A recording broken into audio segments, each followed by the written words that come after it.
Mes chers compatriotes, je suis heureux aujourd'hui de m'adresser à vous à un moment où les conditions sanitaires en France et en Inde commencent à s'améliorer et nous ouvrent de nouveau la perspective d'un retour à une vie normale, même si, prudence oblige, cette année encore, malheureusement, nous ne pourrons nous retrouver pour célébrer ensemble la fête nationale. Je sais combien l'année éprouvée a été source de difficultés pour vous tous, pour vos familles, pour vos proches, pour vos amis. Je sais combien elle a comporté de souffrances, de restrictions, de privations et aussi, pour certains, malheureusement, de maladies et de deuil. Et pour eux tous, aujourd'hui, en ce moment, j'ai une pensée tout à fait particulière. Néanmoins, cette année a été aussi un motif de fierté. Je trouve que notre communauté a exceptionnellement bien résisté, qu'elle a fait preuve de solidarité, qu'elle a fait preuve de courage et qu'ensemble nous avons pu au mieux supporter ces difficultés. Grâce à l'engagement de tous, nous avons réussi à maintenir le système scolaire autant que possible. La compagnie Air France a pu, plus que toute autre compagnie, maintenir ses vols pendant cette période sans aucune interruption. C'est un résultat remarquable.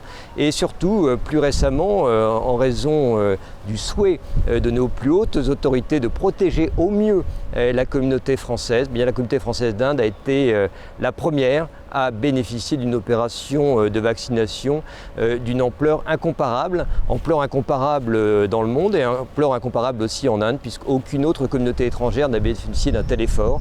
Nous avons pu vacciner en quelques semaines l'ensemble des Français présents en Inde et volontaires grâce à une chaîne logistique sans équivalent. Je tiens à remercier du fond du cœur tous ceux qui ont participé à cette campagne de vaccination exceptionnelle. Évidemment, nos 4 consulats de Pondichéry, de Calcutta, de Bangalore, de Bombay qui ont été mobilisés, je dirais, 24 heures sur 24 pour cette opération. Les équipes de l'ambassade qui ont travaillé sans relâche et tous les partenaires français et indiens au-delà qui ont permis le bon succès de cette opération. Autre motif de fierté, la solidarité exceptionnelle dont la communauté française a fait preuve à l'égard de l'Inde.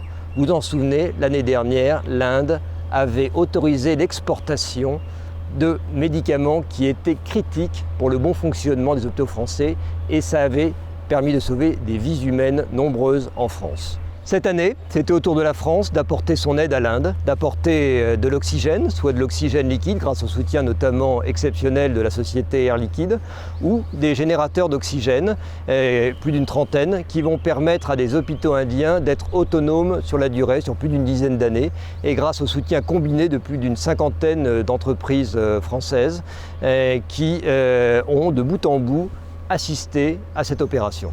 J'ajoute que pendant cette période difficile, à aucun moment les échanges franco-indiens n'ont été interrompus et que nous avons au contraire continué à progresser, à développer dans tous les domaines économiques, politiques, culturels, nos coopérations. Au mois d'avril, le ministre de l'Europe des Affaires étrangères, Jean-Yves Le Drian, était parmi nous. C'était l'un des seuls des responsables étrangers à venir à cette période et ça a permis d'impulser, de développer encore de nouvelles perspectives, de nouvelles coopérations.